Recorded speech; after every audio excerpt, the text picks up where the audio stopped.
Yeah.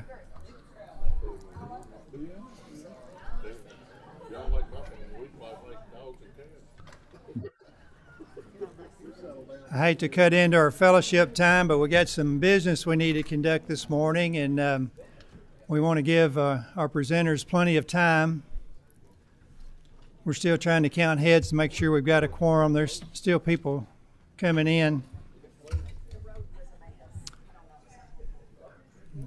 Highway 127 slowed traffic down a little bit this morning, but we're still counting heads. Do you want to go ahead and call roll? Okay. Representative All. Representative Callaway. Here. Representative Kleins. Here. Representative Dixon. Representative Graham. Here. Representative Hale. Here. Representative Hart. Here. Representative Kim King. Present. Representative Cook. Here. Representative McPherson. Here. Representative Neighbors. Here. Representative Pollock. Here. Representative Pratt. Present. Representative Rayburn. Representative Stalker. Present. Representative Stevenson. Here. Representative Tate. Here. Representative Thomas. Present. Representative Tipton. Representative Pfister. Here. And Chairman Representative Heath. Here. We have a quorum. We have a quorum. We're duly constituted to conduct business this morning. I'm going to ask the presenters for House Bill 418 to come on up and bring Representative Pollock and bring your group to the table. And while y'all are coming, let me take care of a few housekeeping things. I don't want to forget members in your folder. There's an invitation to come to the championship tractor pull. So those of you who don't have a folder, that's coming up next week.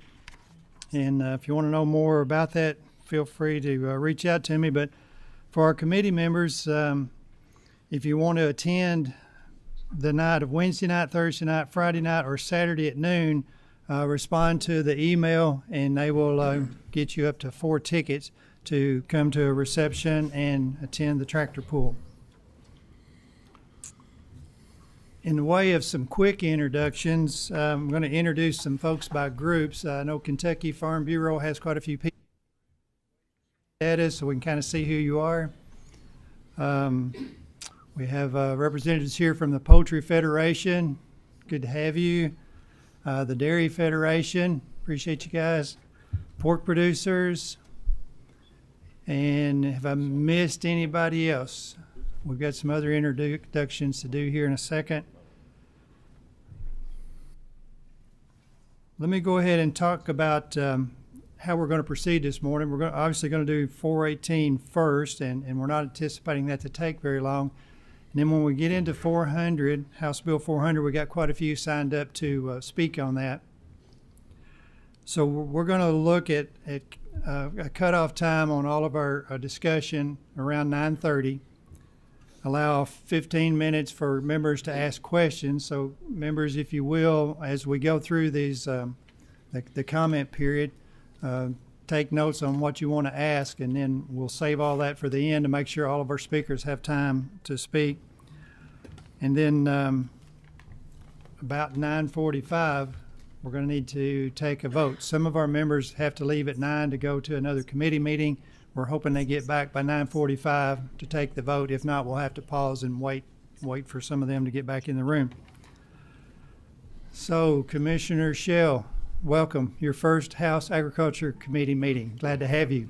Thank you, Mr. Chairman. It's good to be here in front of this distinguished body and colleagues. It's an honor to be back in the House with you all here and in the committee. And so, thank you for the opportunity to be here today, Mr. Chairman. Good to have you. And just about the time I started to say your name, it left me. Right. President of Farm Bureau, Eddie Melton. I knew he'd come back to me. Good to have you here today as first time in front of this committee as President of Farm Bureau. Welcome. Thank you, Mr. Chairman. We appreciate being here today and you allowing us time to speak on one of our priority issues today. Absolutely. And then Representative Pollock, if you'll want to introduce the bill and introduce yourself and Absolutely. the bill, and the floor is yours. Thank you, Mr. Chairman, committee, for allowing us to talk to you about House Bill 418. It's a bill basically addressing the acreage in an agricultural district, and that's all this does is just changing the acreage from 250 acres to 50 acres. And so if you have, Second. We have a motion and second on the bill. Any questions or comments before we take the vote? No, to stop while you're ahead. Yes, Representative Tipton. Thank you, Mr. Chair. Apologize for being a few minutes late. Life happens sometimes, even for an old dairy farmer. Appreciate you bringing this forward. I know this is an issue that's been out there for a while. How many agricultural districts do we currently have in the state? Do we have any idea?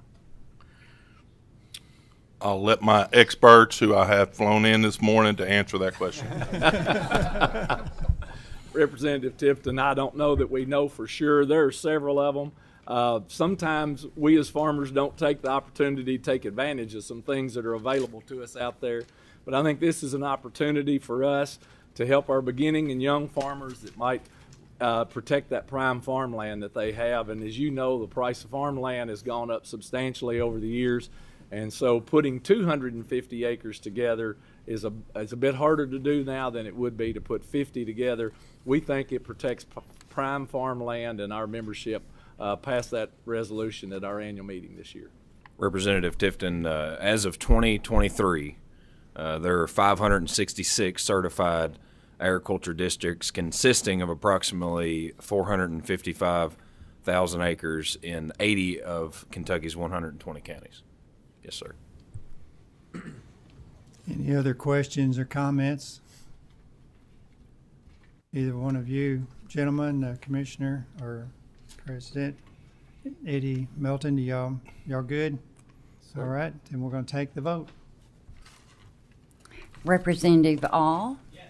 Representative Callaway. Yes. Representative Kleins. Yes. Representative Dixon. Yes. Representative Pfister.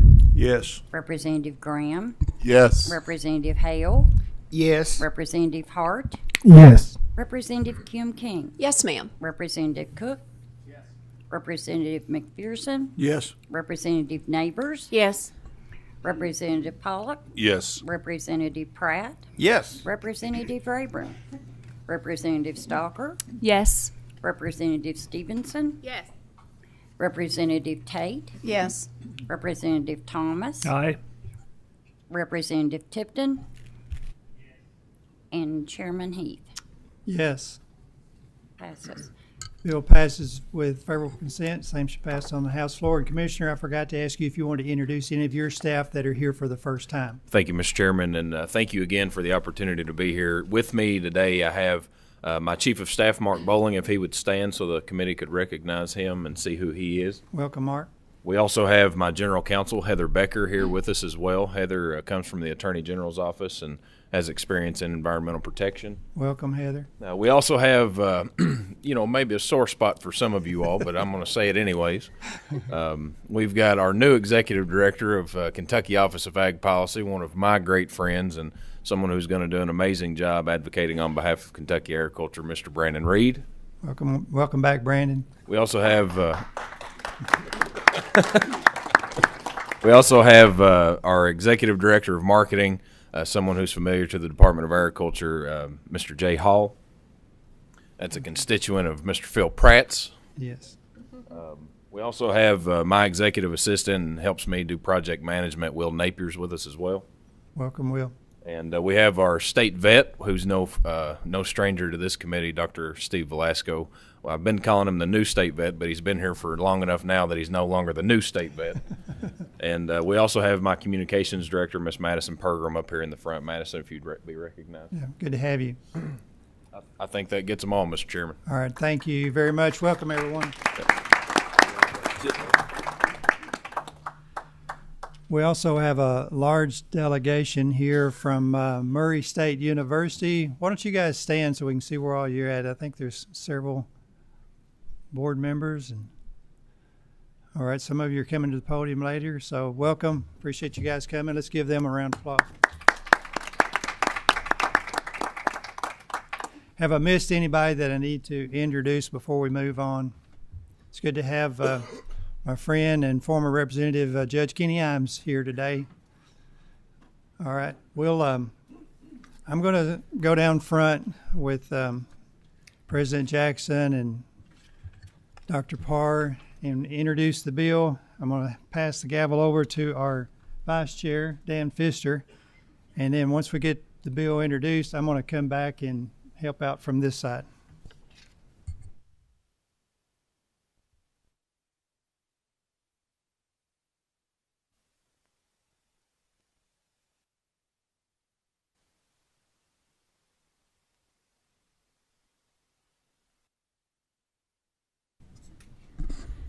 If you all will remember to pull your microphones close to you, have a green light, and please go ahead and present the bill and state your names for the record.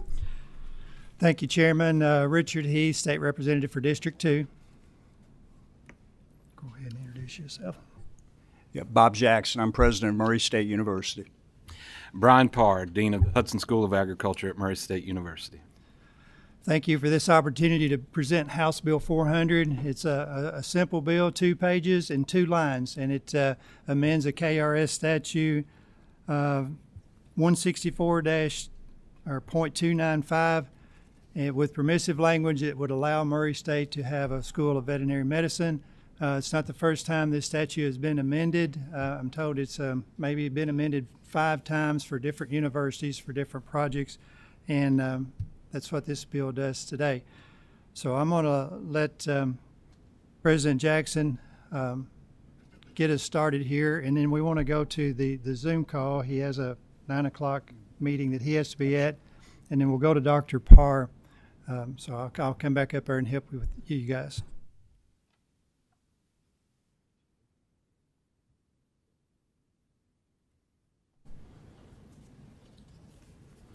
I'll wait for the chairman to get seated.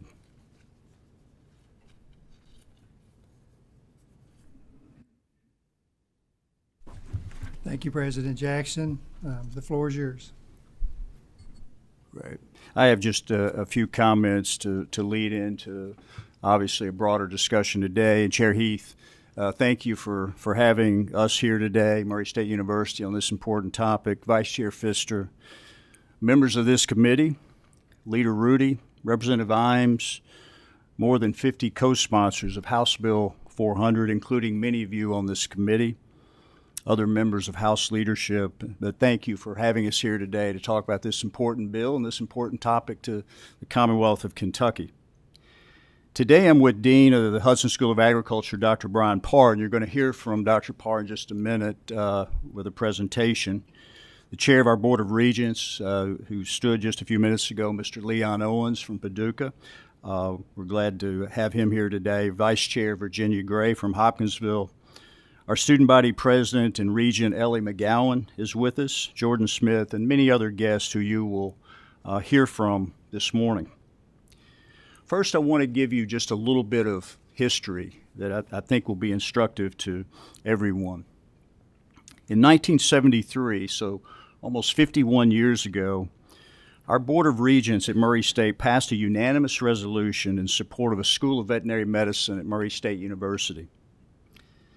So 51 years have gone by, and in August of 2023, our Board of Regents passed another unanimous resolution supporting a School of Veterinary Medicine at Murray State University. At that time, we formed a task force to assist with this plan. Many members of that group are here today. We began a feasibility study, and the primary author of the feasibility study, Dr. Peak from the University of Georgia, is here with us if there are questions. And it's important to note that Murray State University is extremely fortunate. We have one of the most significant veterinary-related assets in Kentucky and the United States, the Breathitt Veterinary Center, which is an animal diagnostic laboratory located in Hopkinsville that would complement a School of Veterinary Medicine. And many of you recently toured this facility as well. But this work of 50 years, and especially the work during the past year, resulted in Chair Heath's sponsorship of House Bill 400. As you can see from this bill, as the chairman just stated, is simply authorizing language, an amendment to a statute to allow Murray State University to offer a new degree, a doctorate in veterinary medicine. We have numerous supporters of House Bill 400. We have numerous supporters for a School of Veterinary Medicine at Murray State University. You'll hear from many of them today. They are veterinarians. They're major employers of veterinarians. They're worldwide leaders in this field. They're state agricultural leaders like Mr. Wayne Hunt from Hopkinsville and many others. The Kentucky pork producers, the Kentucky Poultry Federation, the Kentucky Dairy Council, the Louisville Zoo, a veterinarian and board member of the Kentucky Veterinary Medical Association, representatives in the thoroughbred industry, and namely Jack Wolf, who's on Zoom, who will talk in just a moment. But he's the founder and managing partner of Starlight Racing. Some of you have met Mr. Wolf, a two-time Derby winner, a Triple Crown winner with Justify, and a recent Pegasus winner just a few days ago with National Treasure. Numerous chambers of commerce have endorsed this bill and this initiative, and they understand very well that our largest collective industry, agriculture, a multi-billion-dollar industry, is economic development, and it needs more assistance and support. Area development districts, cities, counties, county farm bureau boards. Judge Kenny Imes is in the audience, as the chairman noted, a former state representative. And what's interesting, and the reason Judge Imes, or former Representative Imes, is here today, he co-sponsored a bill in 1974 after our Board of Regents in 1973 passed a resolution in order to pave the way at that time to build a school of veterinary medicine in the Commonwealth. Members of our statewide task force, such as David Beck, the CEO of Kentucky Venues, Sharon Furchess of Kentucky Farm Bureau State Board, and many other agricultural industry leaders endorse this initiative, endorse this bill, and endorse a School of Veterinary Medicine at Murray State University, among many others that I could name. As you know, we have an alarming shortage of veterinarians in Kentucky. The USDA reports that there's a shortage in 86 of our 120 counties, 72%. It's especially a problem in rural Kentucky, and it's especially a problem among large animal veterinarians. We do not have a vet school in Kentucky, as we all know. We are one of more than 20 states which does not. There are 33 vet schools in this country. Some will say, well, let's buy more vet spots, or let's create a pipeline for this initiative. Murray State has done that, and you're going to hear about it in just a minute. We've had a pipeline for a number of years, and we're working it quite hard, and we have been on our own. But it's a basic math problem. There's not enough slots or seats in the vet schools that exist today to meet the growing demand of veterinarians in this country and in this state. Yes, we can buy more slots, but it's not going to fix the shortage issue that we're dealing with today. We've been working to be part of the solution for 50 years.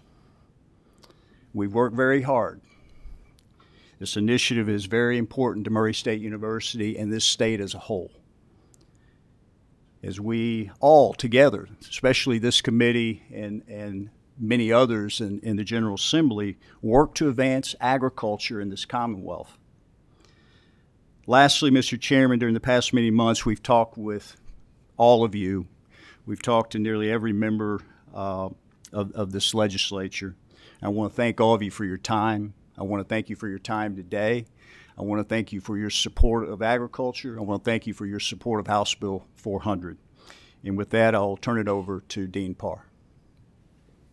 Thank you, President Jackson. And I would like to echo my appreciation for being able to be before this group again today, and for the support that we've seen already.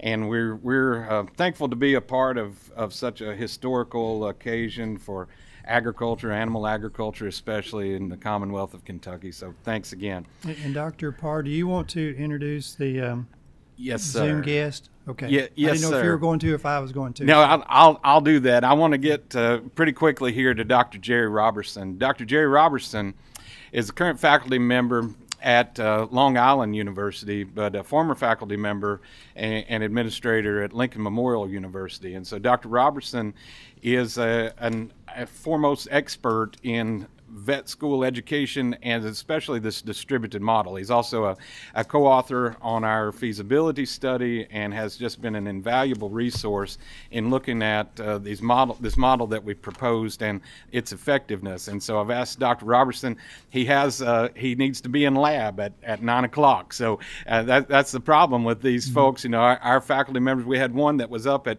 5:30 this morning recording a lecture because her classes are going to happen right now back in Murray. Dr. Robertson has to get into lab, and so we appreciate his time. And with that, Dr. Robertson, we'd like to have just a few minutes of your time for you to describe your experiences with this model and your professional opinion of Murray State, of how we're poised to carry this out. Okay, well, thank you, Dr. Parr, and thank you for the opportunity. I don't know if I consider myself an expert, but I do have experience. So I was at LMU for 6 years, and I've been here at LIU for going on 3 years now.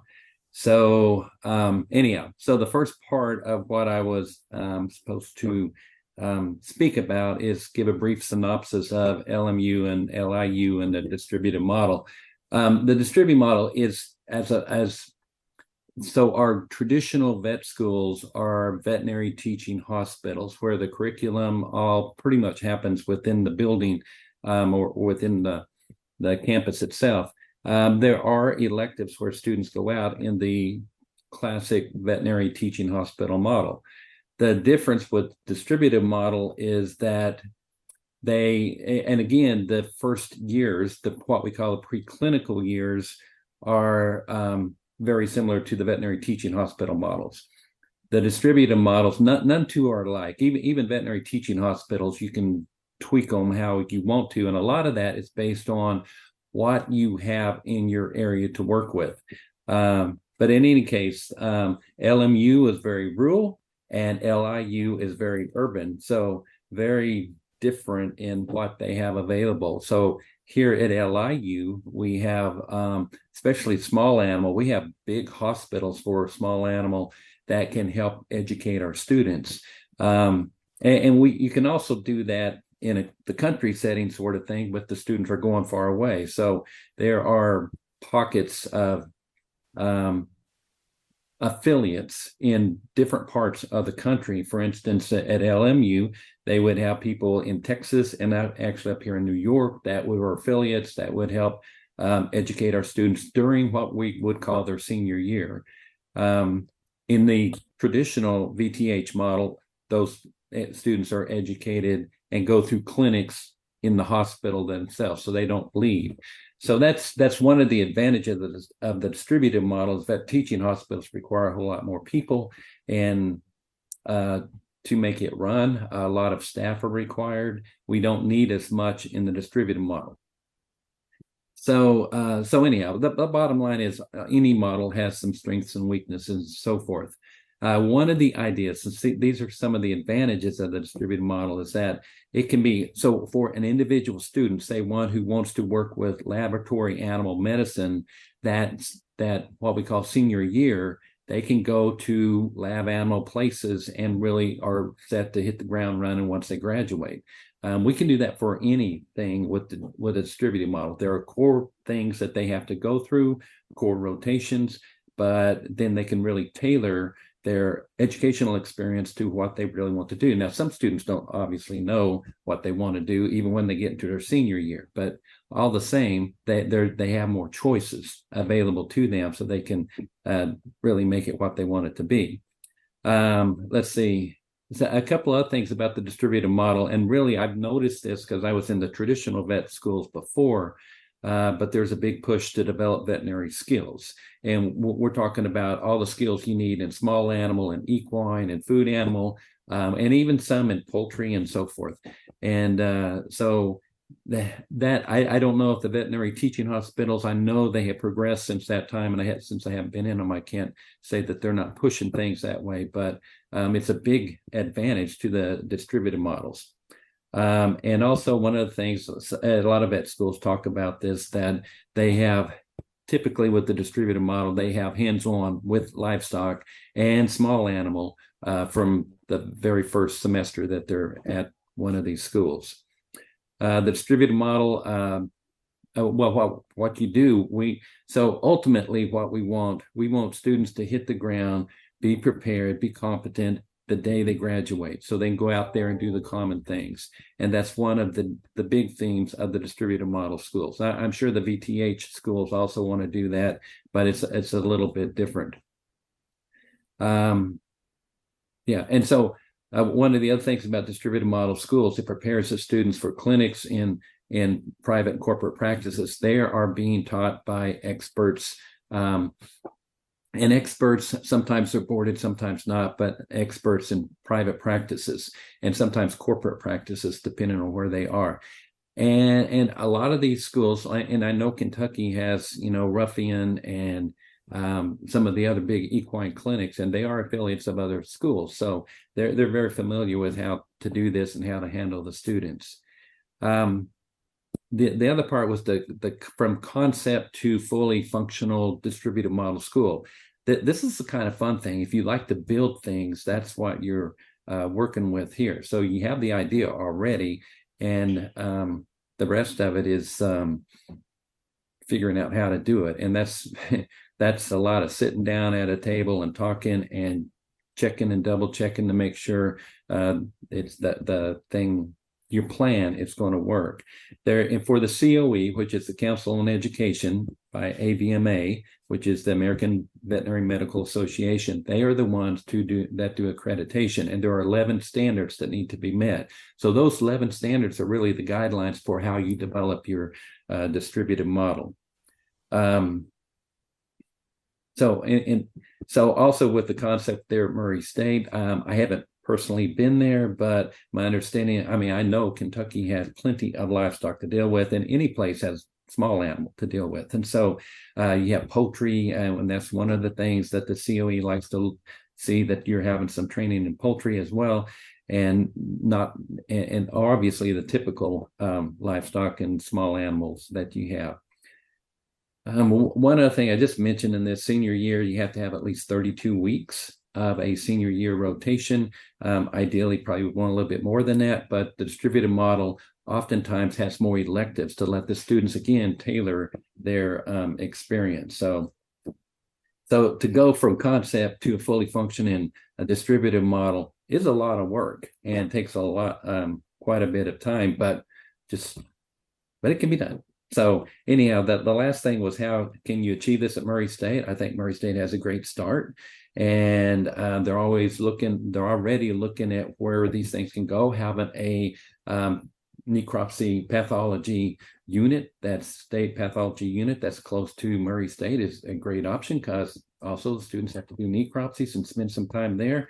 There's plenty of livestock in the area, and there's supposed to be, I don't know what the plans are, but I've seen that there's supposed to be a 5,000 cow dairy that's coming in. Again, all of these things are great opportunities to affiliate with them. And so affiliates get paid to help educate the students. So that's another thing. But then we have electives where there's not necessarily, there doesn't have to be a pay. It's just, and this is the other thing that about sending students out.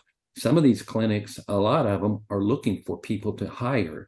And so when the students actually go to these rotations, especially if they're one of the core rotations, they're there for typically a month.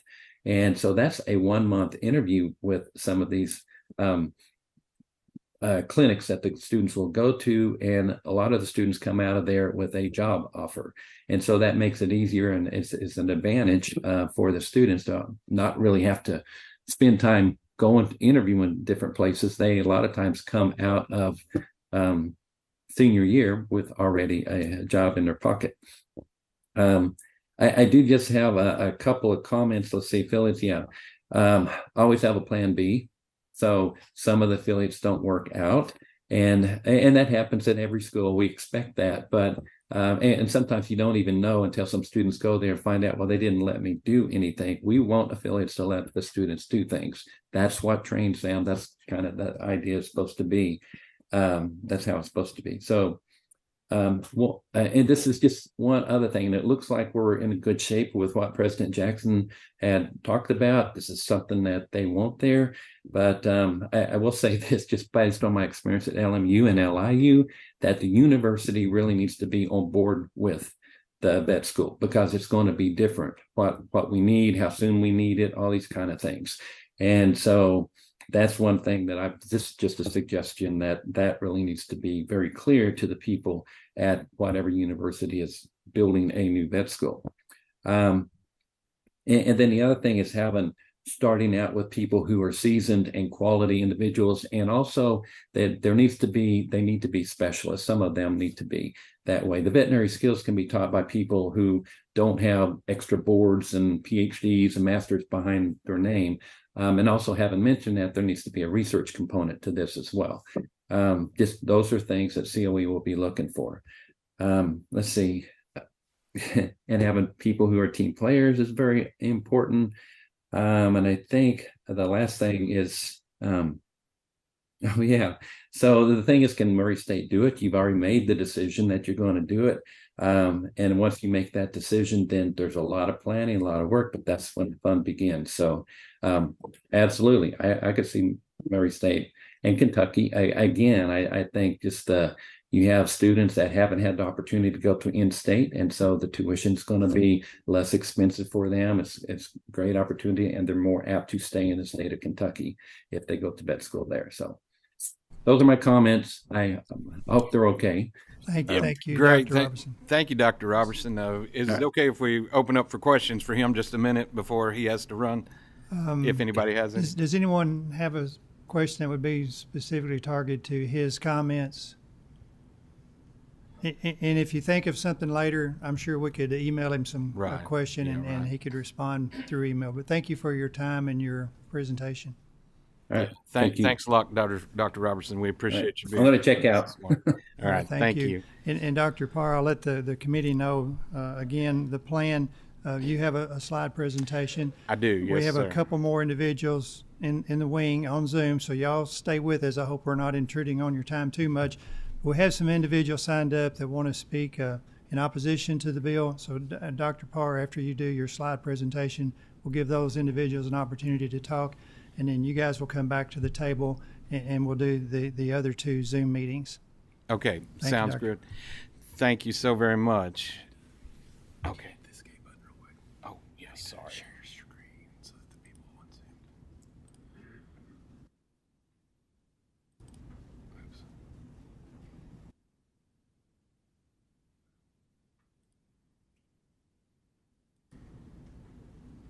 Oops.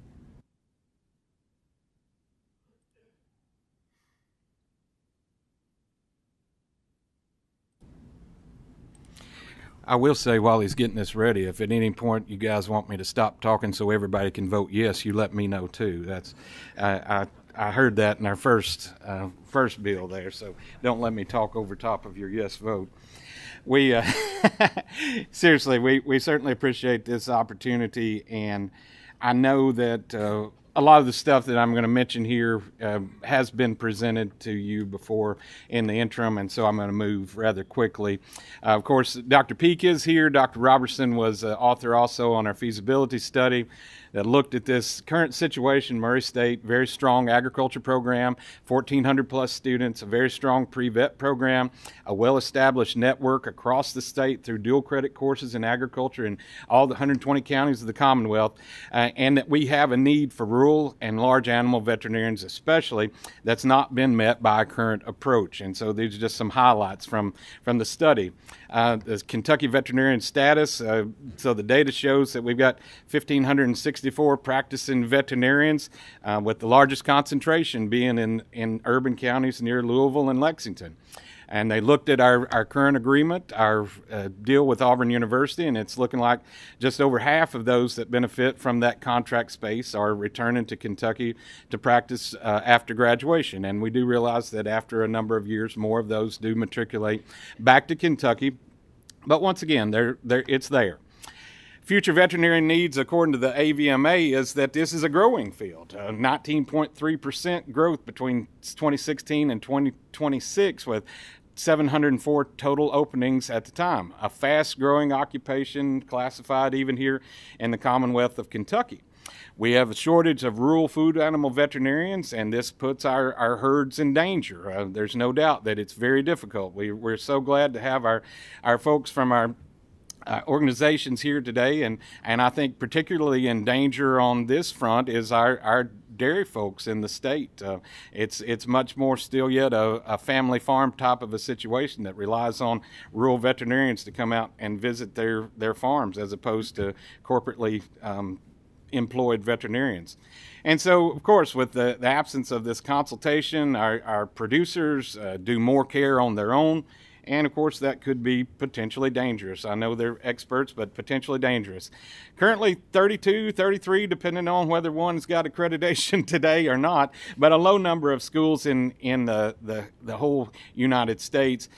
22 states that have no veterinarians in their, or veterinary school in their state, excuse me.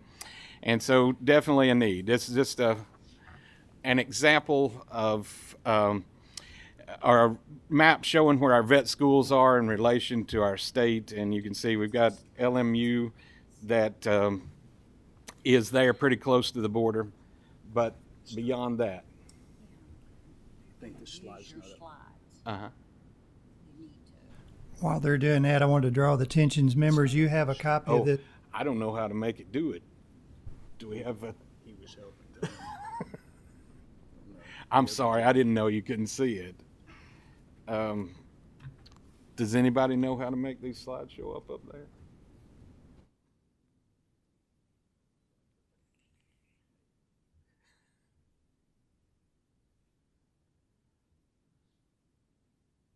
It's not advancing. Yeah, it still shows the title slide there, but it's advancing on this screen. Thank you.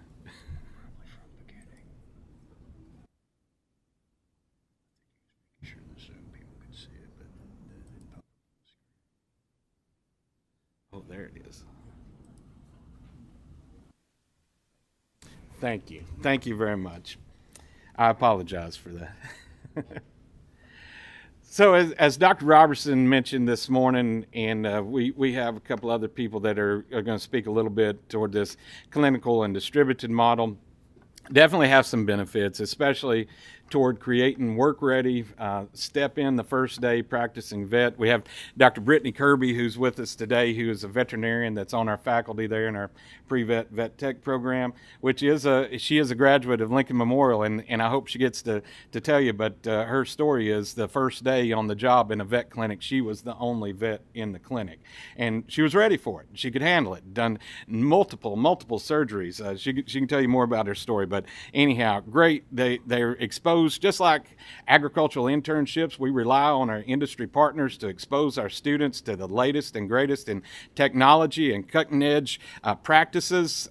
That's what happens in this distributed model. They are on the front lines in the field, and so they get exposed to those standards and that equipment, and also, as Dr. Robertson mentioned, they're also exposed to those job opportunities that they can walk right out and claim whenever they graduate.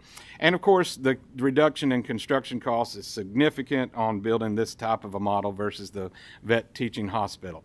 Some important things to keep in mind: they're accredited the exact same way. Vet teaching hospital and distributed model are accredited by the same accrediting body. They're held to the same standards.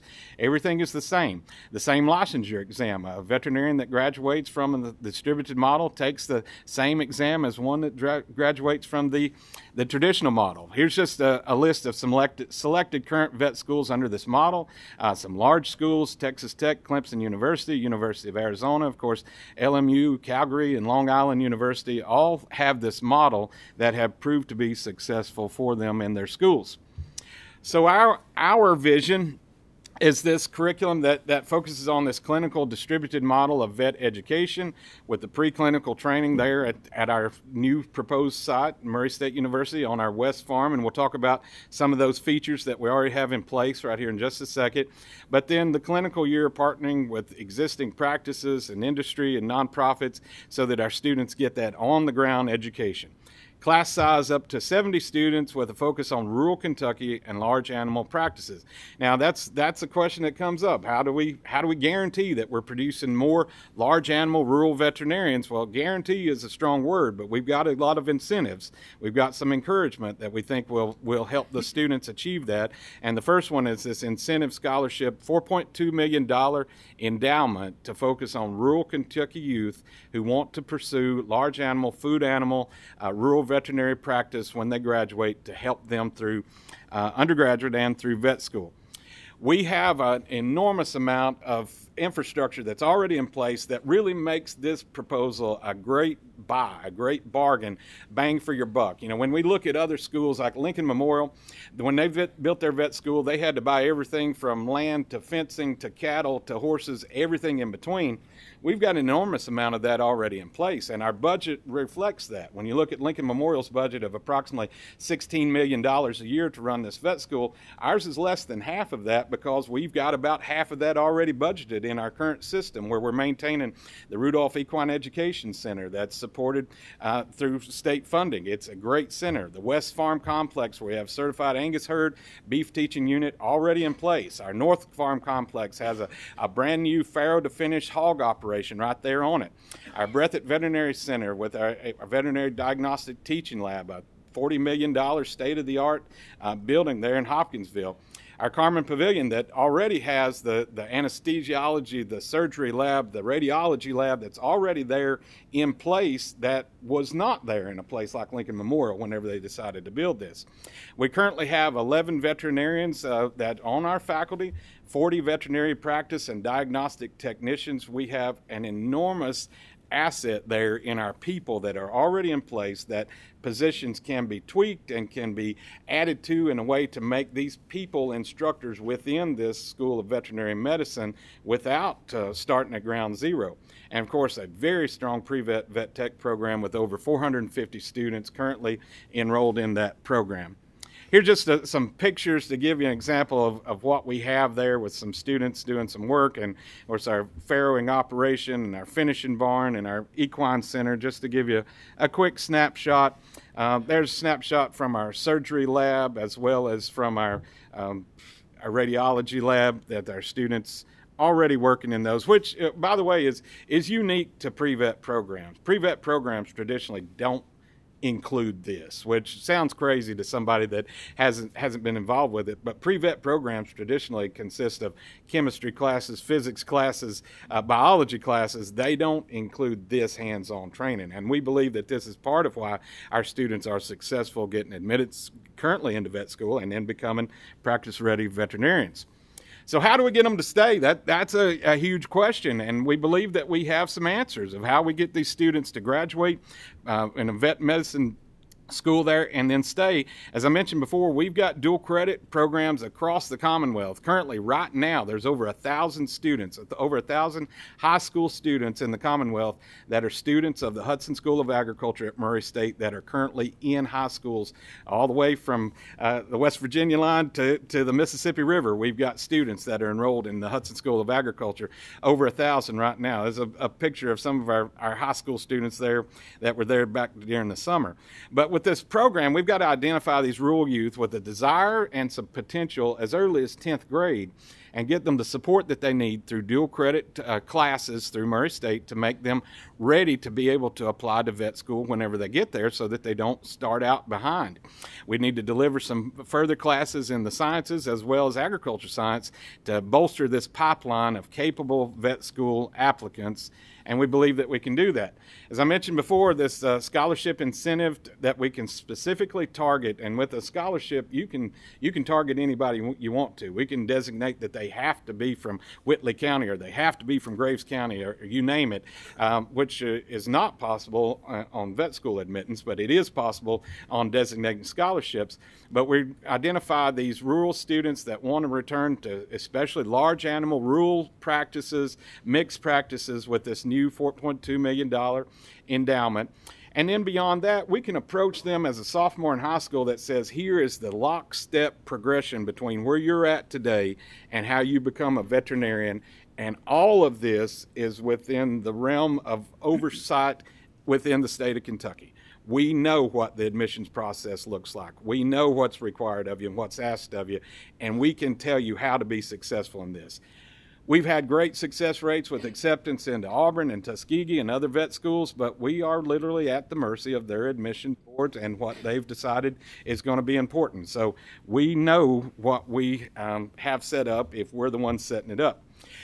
The other step to this is reducing the debt burden. There's no doubt that coming out with $500,000 in student debt from a Western university or a Midwestern university is going to be hard to pay off palpating dairy cows. It's just very, very difficult.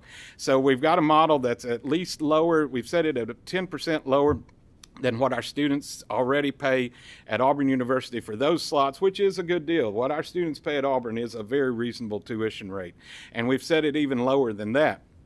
Considerably less. What really concerns me is we've got 38 in school each year at Auburn, but we send about 45 to other states, to other private schools primarily, that are paying upwards of $100,000 a year to get this same education, and they come out with $300,000, $400,000, and $500,000 in debt. Right now we've got 47 students that are in schools other than Auburn University that are taking on this enormous amount of debt, and so certainly to be able to service those students is an enormous benefit. Potential impact, of course, job creation. I mean, this is an economic development issue as well. I mean, this is certainly an economic driver for the Commonwealth. We're going to help with the shortage. And notice I didn't say we just have a silver bullet and we instantly cure the shortage. We're going to help with this. We believe that keeping this in place as well as our current contract with Auburn is a great thing. We need them both in order to address this shortage. But we can have an estimated 50 to 70 veterinarians that have increased their likelihood to remain in Kentucky. And I think that's just reasonable. If you go to school here, you don't leave here, you're likely to stay here. And I think that that's reasonable to assume. We've proposed an emergency vet care facility that, even though this is a distributed model and doesn't involve the traditional vet teaching hospital, it will involve an emergency care clinic there that will provide some level of relief to the veterinarians in the area that are required to provide an emergency care procedure or outlet for their patients.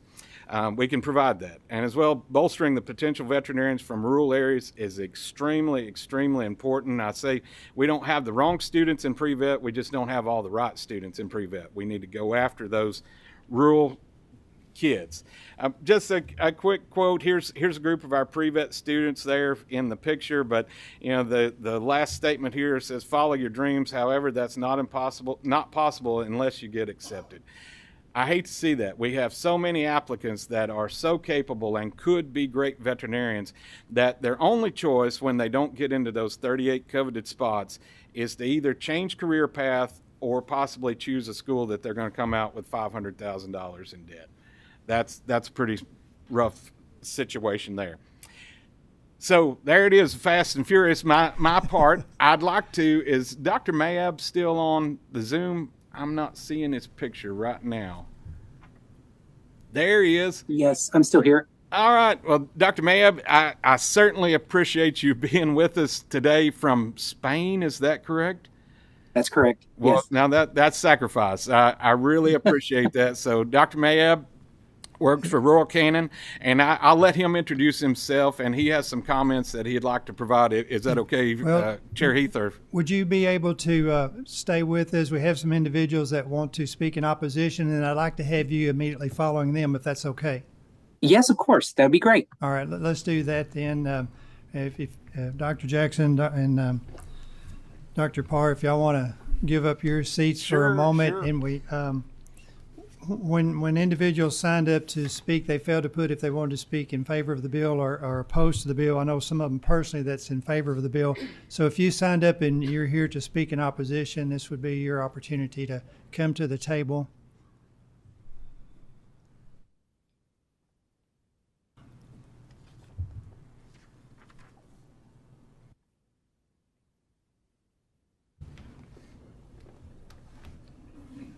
We welcome you. I told some folks in preparing for this meeting, we're going to hear the good, the bad, and the ugly today and get it all out on the table and have a conversation. So if you guys will introduce yourself for the record, and then the floor is yours. We've got to be conscious of our time.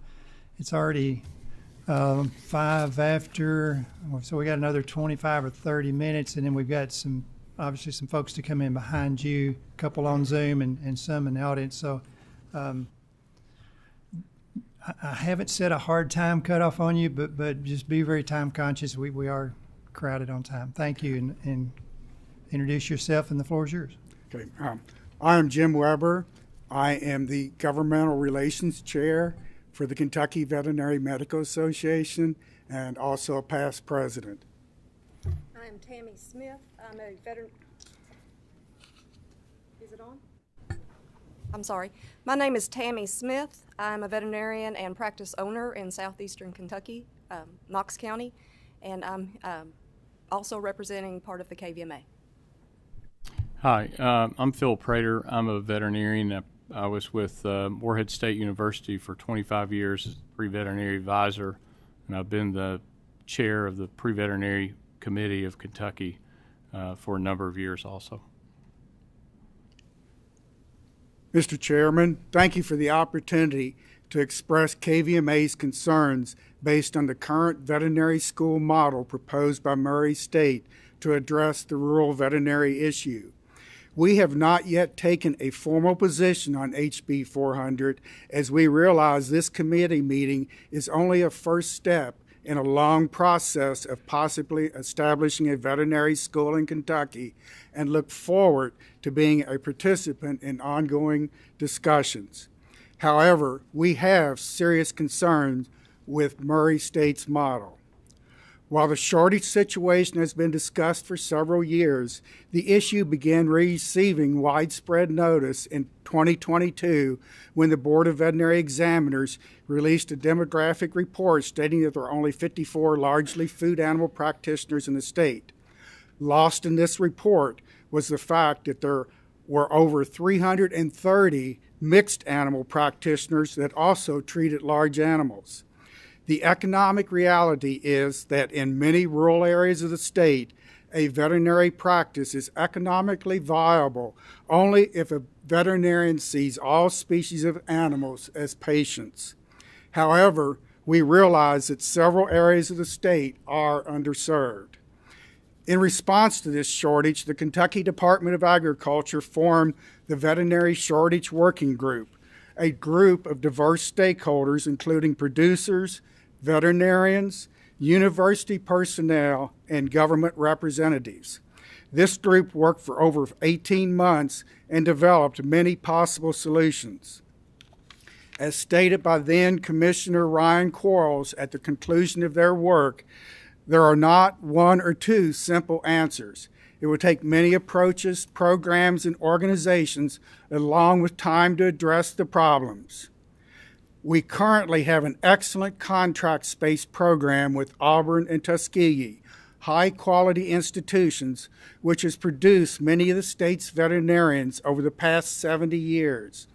Due to the opening and proposal of several new veterinary schools, we have been made aware of opportunities to expand contract space numbers at long-established schools. If Kentucky opens a veterinary school, we will very likely be giving up spaces as these resources would be directed to an in-state school. The KVMA wants to ensure that any new scenario that might replace the current system would produce equally highly qualified veterinarians. On a personal note, I would like to address one comment that Dean Parr made. I do not think where a veterinary school geographically should make a difference, out of state, in state, whatever. But Dean Parr mentioned about having the veterinary school closer to our students. I live in Alexandria in Campbell County, northern part of the state. There are 6 colleges of veterinary medicine closer to me than what Murray is.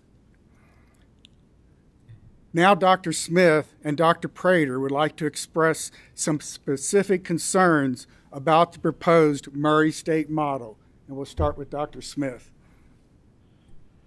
Thank you, and thank you to all of you for opening up this dialogue for us. As he stated, I have worked in southern Kentucky for 30 years in a rural area. I also have worked with LMU's distributive model since their inception.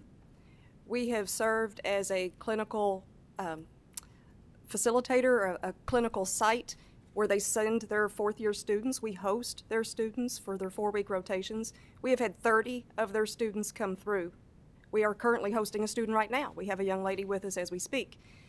I've also hired one of their graduates, a young man that grew up in our practice and then attended LMU. I'm going to give you a different opinion, a different perspective of the distributive model. What you've heard from Dr. Robertson and from the Murray State University folks is their opinion of it. I have lived it. I have 3 major concerns with the distributive model.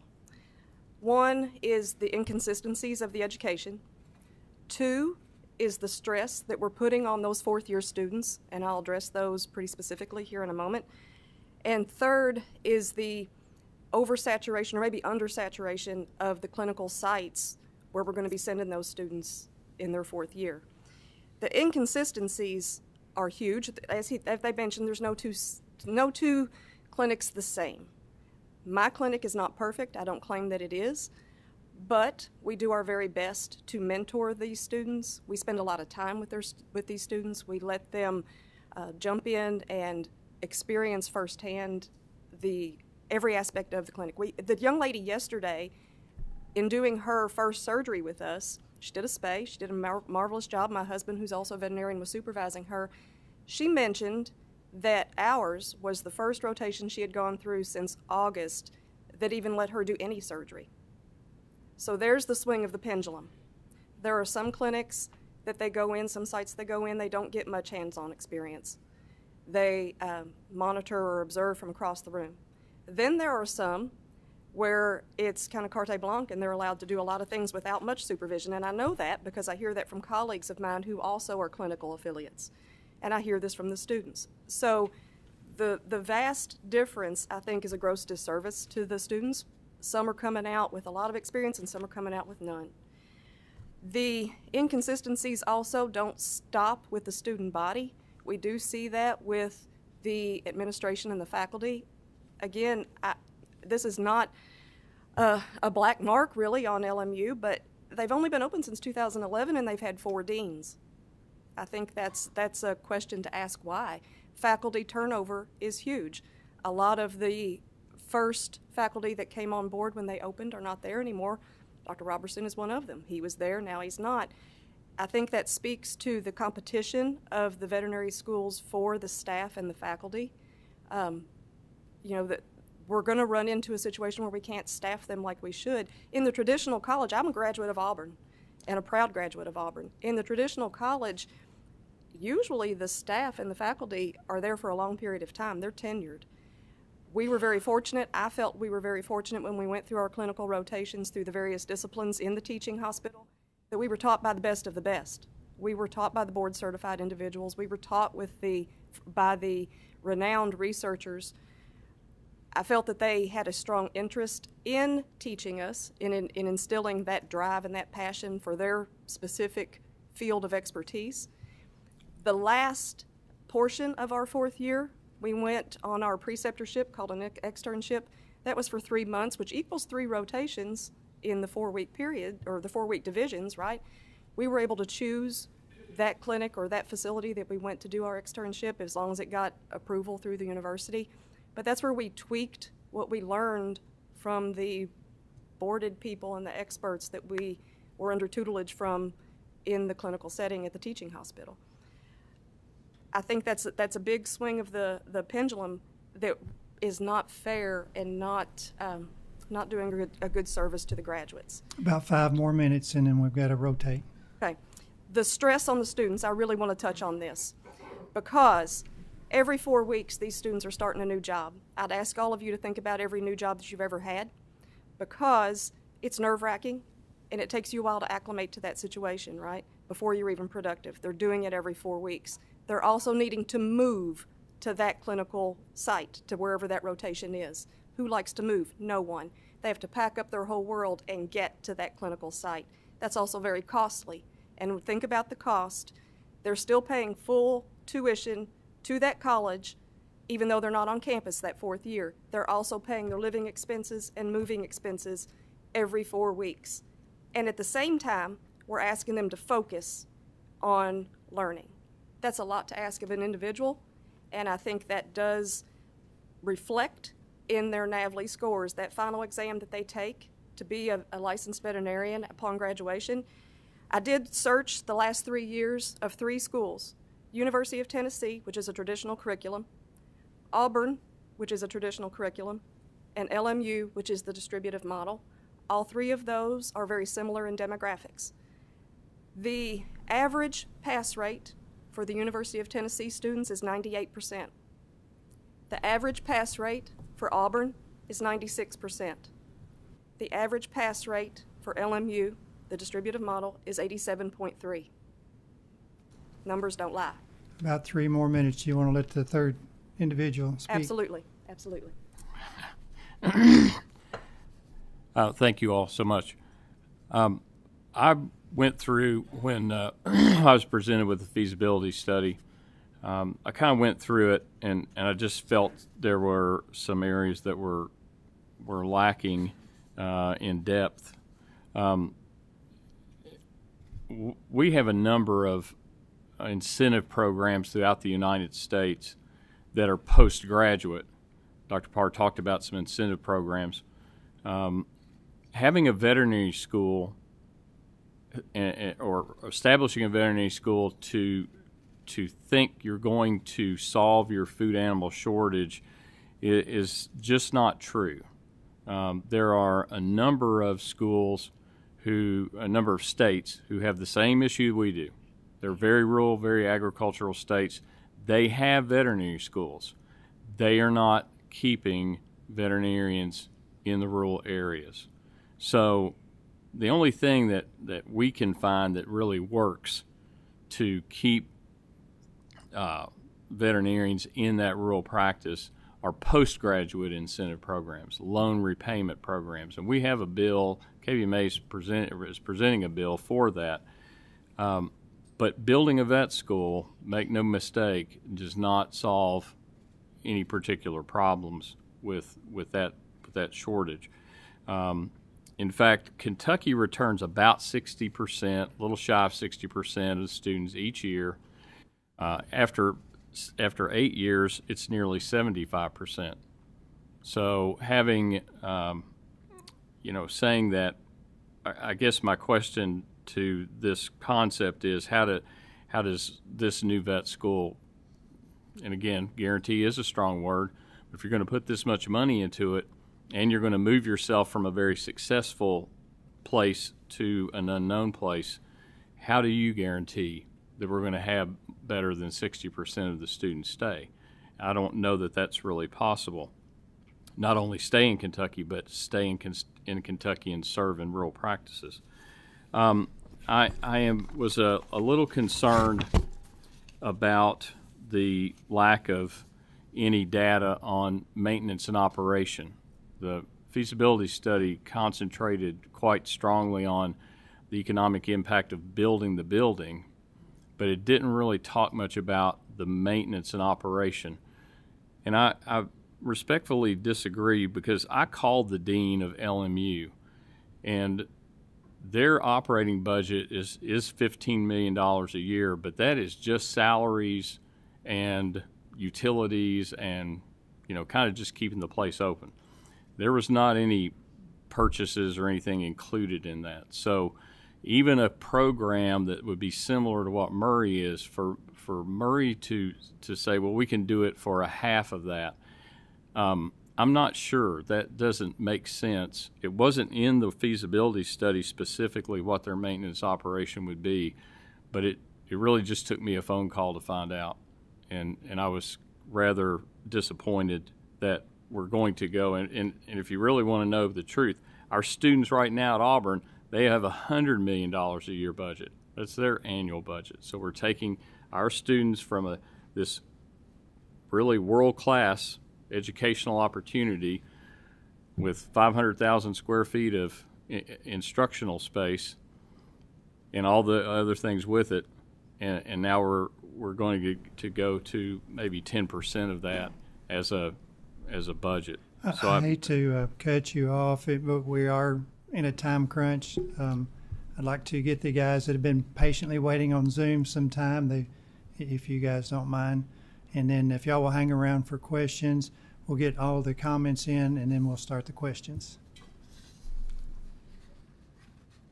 So if y'all don't mind stepping aside, I'll let Dr. Parr come back up and introduce the gentleman on Zoom. I think you started down that road and we paused it, but Dr. Brent Mayab. Yes. All right. Hello, everyone. Thank you very much, Mr. Chairman and other members. I appreciate the opportunity to be here today to speak to this topic. Sorry I could not be there in person. Yeah, if you would just introduce yourself for the record. I know we've called your name, but. Yes, sure. My name is Brent Mayab, and I'm a veterinarian and also a proud Murray State graduate. Following my time at Murray State, I went to vet school at the University of Missouri. I'm originally from Missouri, Missouri resident. And I spent the first part of my career in small animal practice in a suburb of St. Louis. And right now I currently work for Royal Canin Pet Food, which is a subsidiary of Mars Pet Care. At Royal Canin, we make very specialized foods for cats and dogs, including foods the veterinarians use in managing their patients. So I'm still pretty close to the veterinary practice space. I'm also currently on the industry advisory board for Lincoln Memorial University in the College of Veterinary Medicine. So I have a chance to interact with people in veterinary education as well. But my perspective today is really from this, the demand for veterinarians. As the chief medical officer for Royal Canin, one of my key responsibilities is to be the medical connection between our company and the large corporate veterinary practices. And these practices, they may own 10 clinics or they may own 1,000 clinics. And whatever the case may be, whether they're small animal only, mixed animal, all types of practices, what I hear from veterinary leaders in these businesses is what's going on in the world and what their pain points are. More specifically, some people in the audience may be aware of Mars Veterinary Health, which is another division of Mars Pet Care, which also owns veterinary clinics across the globe, with the majority being here in the U.S. And whether I'm talking to someone in that business or whether I'm talking to someone in a competitor business or someone who is an independent practice owner, what I can tell you is that this topic is a key pain point for all of them. The shortage is having an impact on their businesses, and their projection this shortage will worsen. You've heard a lot of numbers today. I won't bore you with more numbers, but it's very real. Anecdotally, my wife is also a veterinarian in small animal practice, and she recently changed jobs. And while my wife is a very qualified veterinarian, and I'm sure she did very well in her interviews, at 2 of the interviews, they showed up with a contract ready to sign, meaning just if the interview goes okay, we're going to offer you a job today. And I mean, I think that's, I think she would say this as well. That is exemplary of how tough the market is out there to have enough qualified veterinarians. And while this is just a personal story, I do think it illustrates this overall need, for veterinarians, which is at all-time highs and continue to expect it to grow. And I think what we have to keep in mind is the result is that many animals, both livestock and pets, will not have access to the veterinary care that's needed. And it's my view that it's going to have long-term impacts on pet ownership, the equine industry, which is very important for the state of Kentucky and overall the nation's food supply.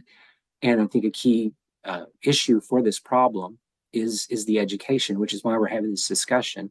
There are many schools being opened across the country, as already been said, but none serve the specific needs of Kentucky and of the new schools. And that's why I'm here today in support of a new school here at Murray State University, to serve the needs of the people of Kentucky and beyond. I believe the Murray State's Department of Agriculture, and specifically the Animal Health Technology Program, would be a really strong foundation for a new College of Veterinary Medicine in Kentucky.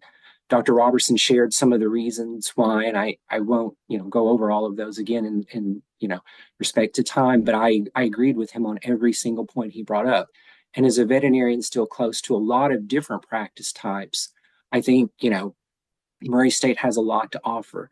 Yes, there's a current contract with vet schools between Kentucky and the state of Alabama, but I would tell you the Murray State specifically has long been known for producing highly qualified applicants to vet schools, not just for those schools, but schools around the country.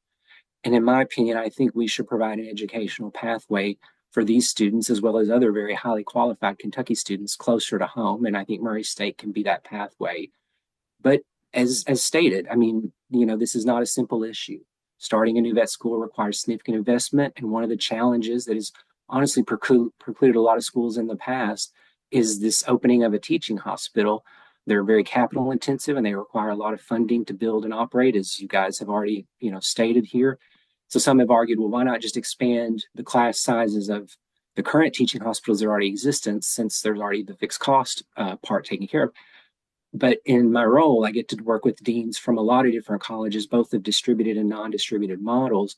And what they tell me is that the challenge to this solution is that the caseload isn't adequate to teach the students there either. And I think this is one of the things about the distributed model that I like so much, is that it allows some kind of flexibility up when needed and, down when not needed.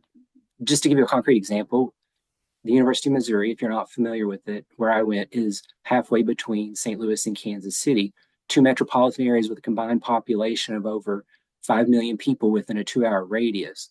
And just so you know that this is not a small animal question only, Missouri is the 6th state in the nation for swine production and 7th for cattle.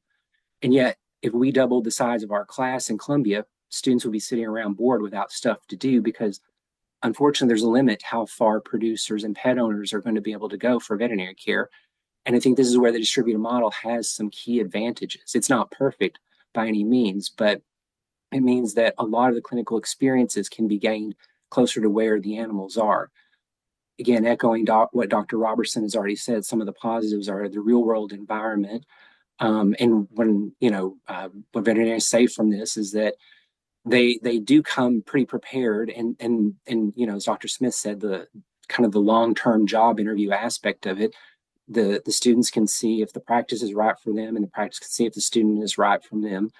And as a member, of the LMU board, I mean, we've seen students, be very well served by this. And we hear a lot from the practices that this is a benefit to them. But I know there are, it's not a perfect model. There are things on the other side of this as well. But as you heard from Dr. Parr, there's no separate accreditation process for the distributed model institutions. Same rigorous accreditation as any school by the COE. And certainly I understand and respect Dr. Smith's experience as a host, and I'm thankful for it as well.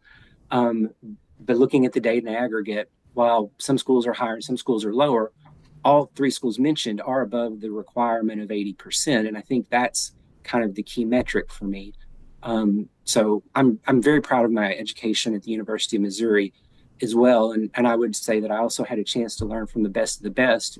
But while I got to witness multiple total hip replacements, which is a really complicated orthopedic procedure by some of the best surgeons at it, in the area, as a general practitioner, I've never been called upon to do one of those. But when I got to go out to vet clinics to learn, that's when I learned how to actually spay a dog, which is something I did every day in practice. Thank you. Dr. Park. Yep. I hate to cut you off, but we are. I understand. Thank you for the opportunity to speak. Yes, thank you for your time. Dr. Parr. I'd like to introduce Dr. John Laster, Todd County Animal Hospital, also a board member of KVMA, that's going to speak on our behalf. Yes. Since you've been introduced, just go ahead. Well, thank you for allowing me to be here. I'm representing myself today for Murray State. I'm not reflecting the views of any other board that I'm on. What's on trial here today is not a model.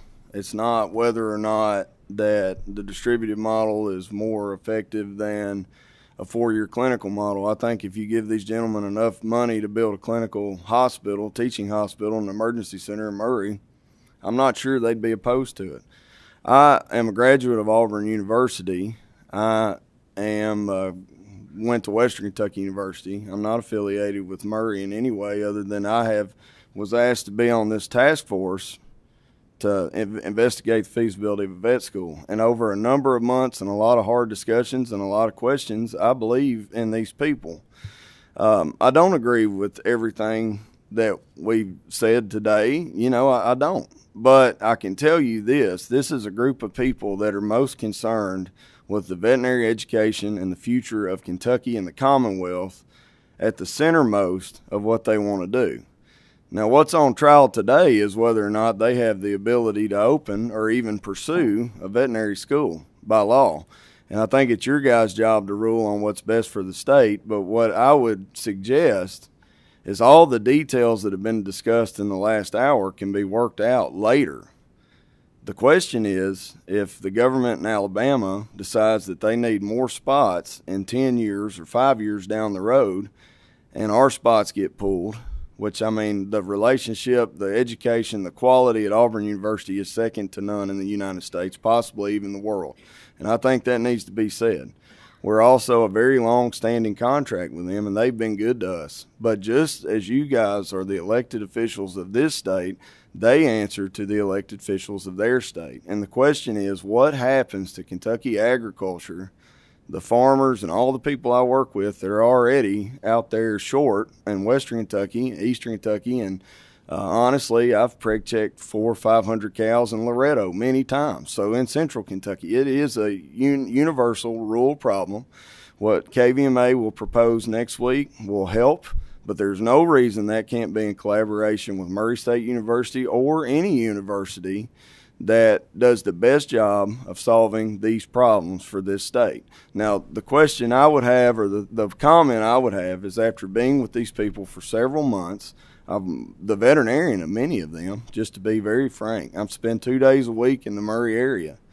I think that these folks have their heart in the right place, and I think the details can be worked out later. What is on trial with House Bill 400 is whether or not it would be legal for them to pursue a veterinary college in this state. And I think that's what we need to stick to right now. Thank you. I appreciate that. We want to get to our Jack Wolf on our last Zoom call and allow members some time to answer questions. We still have some folks willing to speak in favor of the bill, but we're going to have to watch our time.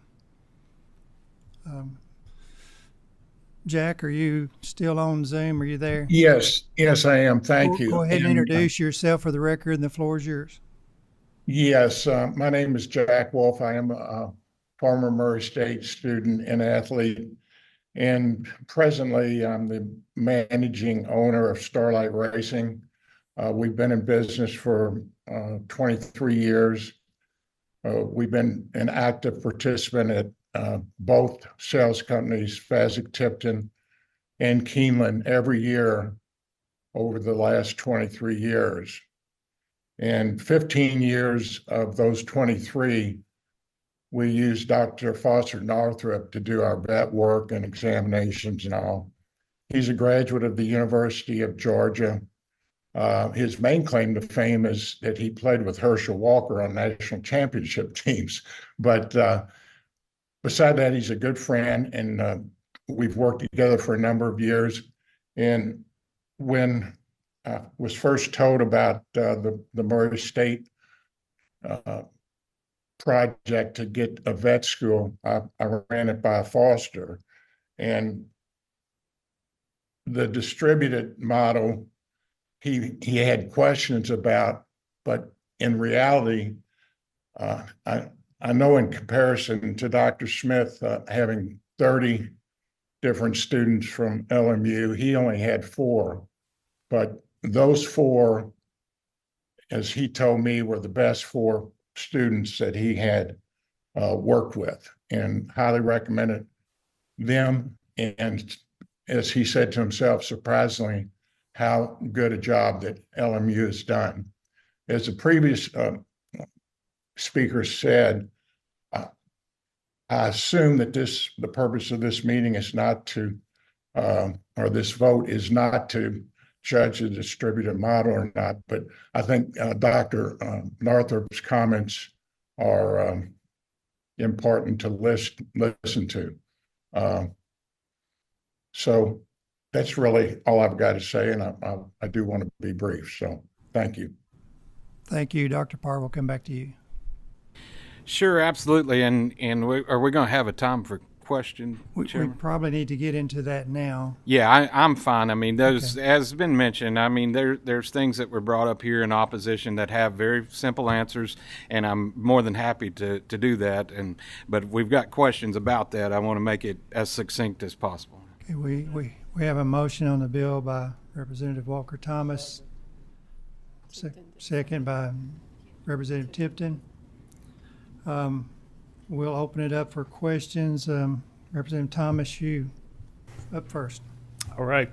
Dr. Parr, you kind of concluded your presentation with everyone always says, follow your dreams. However, that is not possible unless you get accepted. So my question is, how many of the 450 students enrolled in your pre-vet students do not have an opportunity to go to Auburn or Tuskegee and simply do not go to a vet school due to the shortage of available seats? Well, the quick answer is most of them. Most of them, because there's 38 slots, and then beyond that, they're competing nationally. And what gets really sad, I mean, those students, we're going to have 25 or 30 that are applying every year, and we're going to have a dozen or so that are going on to vet school, or 20 that goes on to vet school. But the sad part is, it's not for those students that get accepted into Auburn. It's for those that choose to pursue vet school, even though it means moving to an island or moving to Europe. I wrote a recommendation letter for a young lady that's going to school in Ireland in an AVMA accredited school. You imagine, I mean, the mention was here about how much it costs to pick up and move. Imagine if that's Ireland. And so she's going to come out with $500,000 in debt, and that's the really scary part here, Representative Thomas. Thank you. Representative McPherson. Yes, my comments may be more comments than questions, but it appears that we, as the doctor from Southeast Kentucky talked about, I do have issues maybe with a distributive model of consistency of one person may be a real good teacher, next person that might be their expertise. So the consistency of what you get. Secondly, I do think that all this is economically driven. We can have as many vets as we choose to have, and I hope everybody that wants to be a vet gets to be a vet. But the economics will drive this. In other words, in a large animal vet, these are meat-producing animals. They are for profit, and people look at that. Sometimes the vet is the last resort to save that animal. I think vet techs would still be an option, just like the medical field has gone in that direction, because a vet tech then could come out and then be overseen by a veterinarian, and money will drive this. This is money driven. We can take as many vets as we have in the community, and if somebody comes to them, if they've been out all night working on a large animal, and we've all been there if we've had large animals, somebody offers them a big contract to say, you could come and work 8 hours a day and live somewhat of a normal life, that's hard to pass up. Right. So again, I think we might be, I really appreciate the fact that we want more veterinarians and more people, students that want to be a veterinarian, to be a veterinarian. But I still don't know that we're going to solve our large animal problem by doing that. I would like to see a little better, or maybe a more detailed economic package here. I assume this is going to go before A&R, and I think we need a more detailed package of how you're going to run this, how much staff it's going to take, how many staff members it will take to do the research, all of those things. I know you're talking about $89–90 million to build the building. I know we've discussed $15 million to run it. I just don't think that's feasible to run it. And I'd like to see a more detailed package of what it's going to cost the state each and every year to do that. And I think maybe we could drill down to that more in A&R if that's possible. Sure. Thank you. Absolutely. Representative, may I comment in regard to that? So when we talk today, we're talking about the authorization allowing Murray State to offer this particular degree. When we talk about maintenance and operation monies, the legislature no longer appropriates those funds for any building at any university. That's been the standing practice for a number of years. There are a number of higher ed projects in the budget today that you all have passed out, and I hope that they all pass and get through the Senate and get through the process. I used to be a member of this General Assembly, and I know the process fairly well, and I hope all those come through. But the fact of the matter is we've done a lot of research, we've spent a lot of time, and I think we have a pretty good handle on that. It doesn't mean we shouldn't look at it further and harder.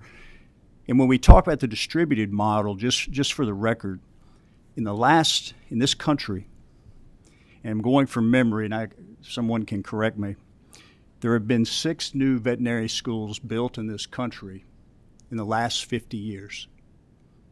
5 of them, 5 out of the 6, were distributed model veterinary schools, the model we're talking about today. And so I think there's a lot of things right about that model, and I think that we're working toward that in a correct way. We've spent about a year analyzing this, working on this, and we've spent 50 years working on the broader topic. But I just wanted to respond to your comments, and I appreciate them very much. It's a little bit off subject, but just coincidentally, that one school that was built on the vet teaching hospital model has the lowest pass rates of any of the new vet schools that have come online. It just goes to show you that it's the attention to the education, to the detail of that university, of making this thing successful, no matter what model you choose. We have 5 now left to ask questions or speak, so we're going to ask you 5 as I call you. Keep in mind our time. I wanted to stop about 10 till at the absolute latest and take the vote. So Representative All, you're up. Yeah, I'll just take about 20 minutes. No, I'm just, thank you, Mr. Chairman. I do have a quick question around the. You talked about the 6 new vet schools being built in the last 50 years, but currently, right now, the AVMA says there's 12 vet schools in some kind of form or, construction or idea, thought process around building out there. And then LMU we talked about the challenges with LMU around their staffing models. Are you all concerned around your staffing models, and have you identified any vets that are willing to currently help teach there at Murray State University? It seems like staffing would be a challenge in this space because the vets are already overworked, and so how are you going to identify some staff?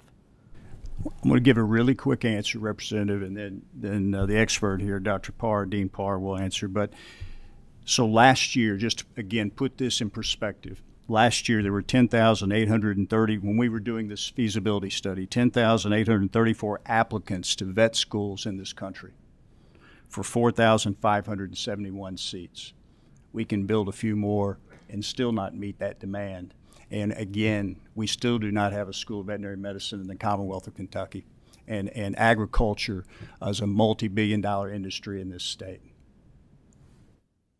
Certainly, as far as the faculty demands, we realize it's a challenge. Any time that we set out with a new program of attracting faculty, it's a challenge. We do have some vets that have said, okay, this is something we would be interested in. There is an incentive. They are paid for taking these students. And I realize it's not free help for free money. I know it's a job, and we appreciate the job that they're doing. And a lot of them are already participating with LMU and some other schools. As a matter of fact, Dr. Lasser told me he has our students from 4, 5, 6 different universities that he mentors through his practice.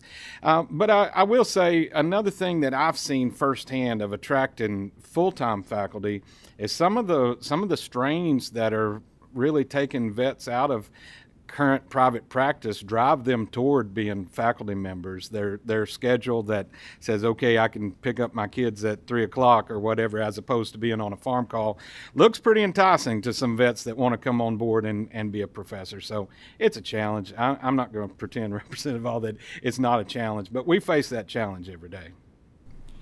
We have 4 more are still in the queue. We're going to take 2 more and then stop and evaluate our time. So Representative Stevenson and Representative Cook, and then we're going to have to pause and take a look and see where we're at on time. We have another group coming in here at 10, and we have to be out of here. Thank you, Mr. Chair. And I will be very quick. So you're saying you can take up to 70 per class, correct? Yes. So, and is that a 70 per semester? No, it's 70 per year. 70 per year. Yes. Okay. All right. And so at 15 million, we're saying, which I think is low. I think it's very, very much underestimated. I like that you think it's low. On it.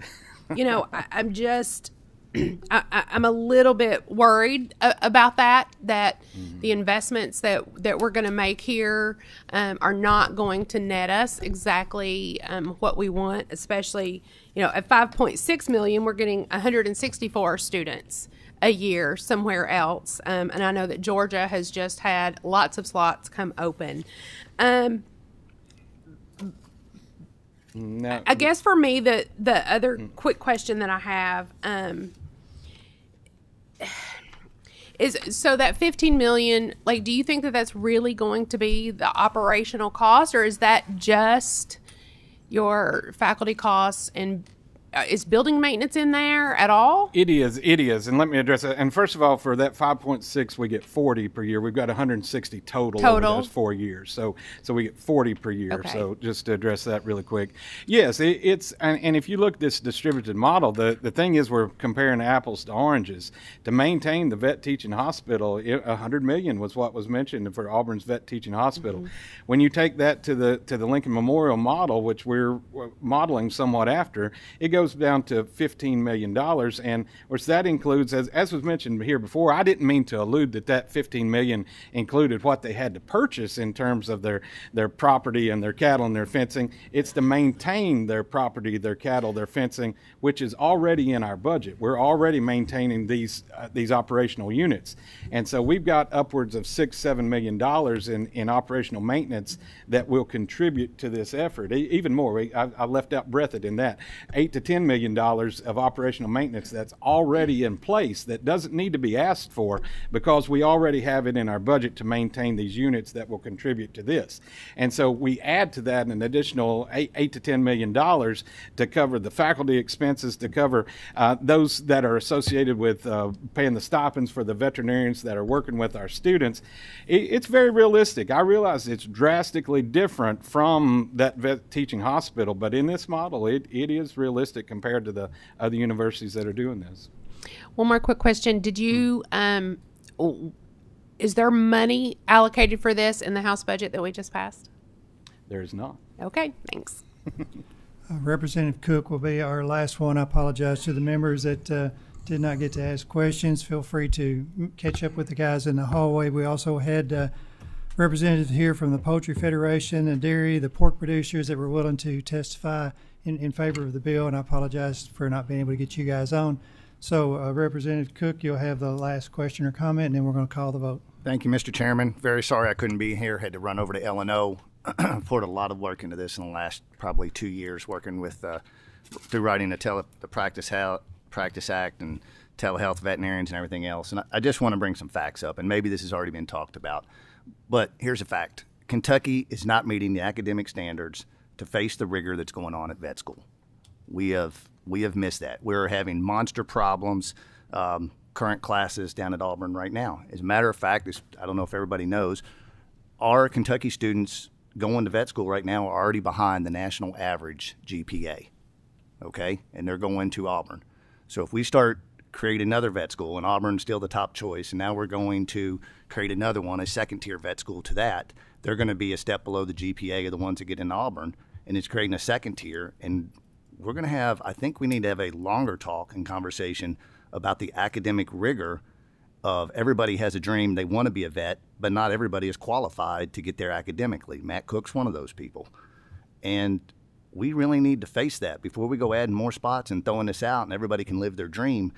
Are we giving them the tools before they ever get there to achieve that dream? So that's all I got. Not really a question, but there you go. We'll give you time to respond if you choose to, Dr. Parr. Yeah, sure, certainly. I would say, if we look at our performance of our students across the Commonwealth, then I don't think we're lagging behind. When we look at those stats of students that choose to apply to vet school, then I see what you're saying, but I really believe that we're missing some students that chose to go to medical school in state, that chose to go to dental school in state, that chose not to apply for vet school, and I can't prove that. But I believe it 100% that we're missing some students that we should have. But the fact is, we are behind the national average on GPA. We're going to take a vote. Call the roll. Representative All. I'd like to explain my vote, please. I have heard from a lot of people on both sides of this issue. And as someone who grew up in rural Kentucky who has large animals on my family farm, I'm very, very torn about the future in this industry. It's personal to my family. It's personal to me. I think this is a very challenging issue that we have been grappling with for a long time in our state. I'm very concerned about the long-term economic impacts of what we're going to do if we go down this road, and the conflict that will inevitably come up when we hit a economic recession and we have to choose between continuing to fund a new veterinarian school at Murray State or continuing our 70-year relationship with Auburn. And because of that, I'm going to pass today on this vote and continue to talk to key stakeholders throughout the Commonwealth, talk to some veterinarians back home personally, and I'll reserve the right to change how I vote on the floor. Thank you, Mr. Chairman. Thank you. And members, please cast your vote first and then explain, but we're not going to have time for all 21 of you to explain your vote. So continue, please.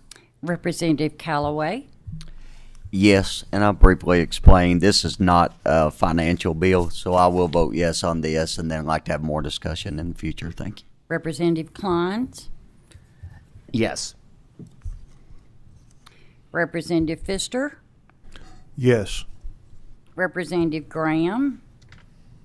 I'm going to pass. I really need to research and to go back as well, as my colleague said, but I'm going to pass on this. Representative Hale. Yes. Representative Hart. I briefly explain my vote, Mr. Chairman. I am a yes vote today. I don't really feel like I'm qualified to comment or have an opinion on the clinical versus the distributed models because I'm not a vet. But I do feel like as a legislator, it's our responsibility to try to provide opportunities for Kentucky residents to seek the education and career path that they so desire. So I'm a yes today, and I formally commit to continue my support of the Auburn program and in our programs that we have in existence. I think we can do both. I think it'll provide more opportunity for our Kentucky residents, but I do think there needs to be some more discussion on the logistics moving forward. But I am a yes. Representative King. Yes, ma'am. Representative Cook. No. Representative McPherson. I'm a yes, and I'd like to explain my vote that I did also go to school with a lot of pre-vet students that did not make it into vet school, and so I do want everybody to have an opportunity, but I still do not think it's really going to solve our large animal problem just to get more vets in the program, because they're still going to, I think, chase the almighty dollar. Thank you. Representative Neighbors. Yes. Representative Pollock. Yes. Representative Pratt. Yes, and real fast, I think this is small animal versus large animal. The small animal is where the money is. This will not solve the problem. I'm sorry, did I say yes? It's a no, sorry.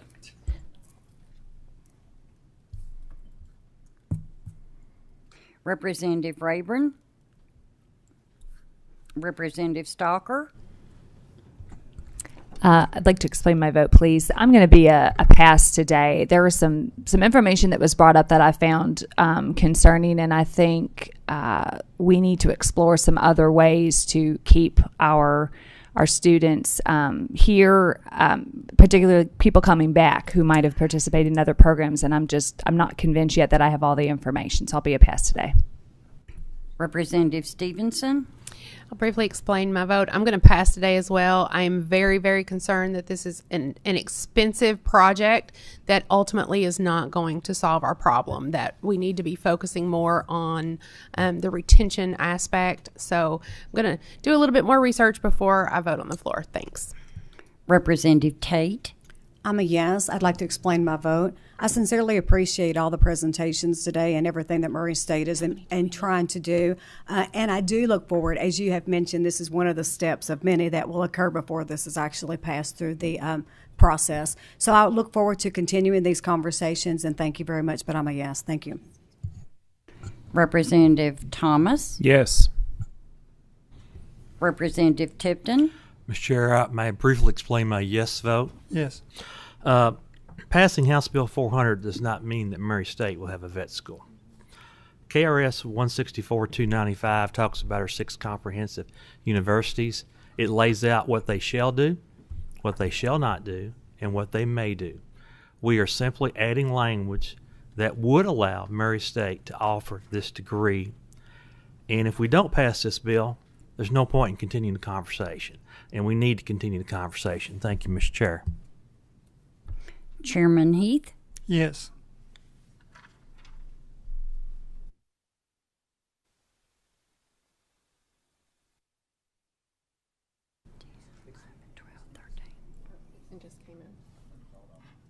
Dixon.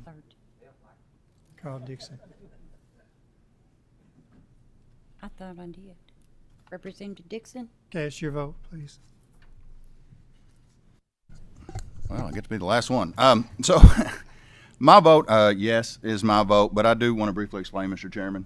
Yes. I agree with Representative Tipton. I think that, I think it's part of the process, but I would like to hear, and I noticed it wasn't mentioned in the association, the Cattlemen's Association. I mean, large animal is kind of the concentration, that I think we're looking for in the vet space. And then it does concern me, and it concerns some of my constituents that that the vets across the state have a question. So I do think it's imperative. I think Murray State's a great school. I've got a daughter that attends it. I think that's a great opportunity, but I do encourage those conversations to continue because ultimately I think we all want to do what's best for the state, and we all want to do what's best for our professions within that state, and moving that conversation forward I feel is worth a yes. So. How many? It passes. We're going to give you the totals here. We have the votes. We just want to broadcast the total. 10, 11, 12, 13, 14. 14 yes votes. We got what? 2, 3, 4 passes. 4 passes, 2 noes. Yes. So bill passes with favorable expression. Same 2 should pass on the House floor. Thank you everyone for your time today, for your testimony, and for all the effort that went into this. Meeting is adjourned.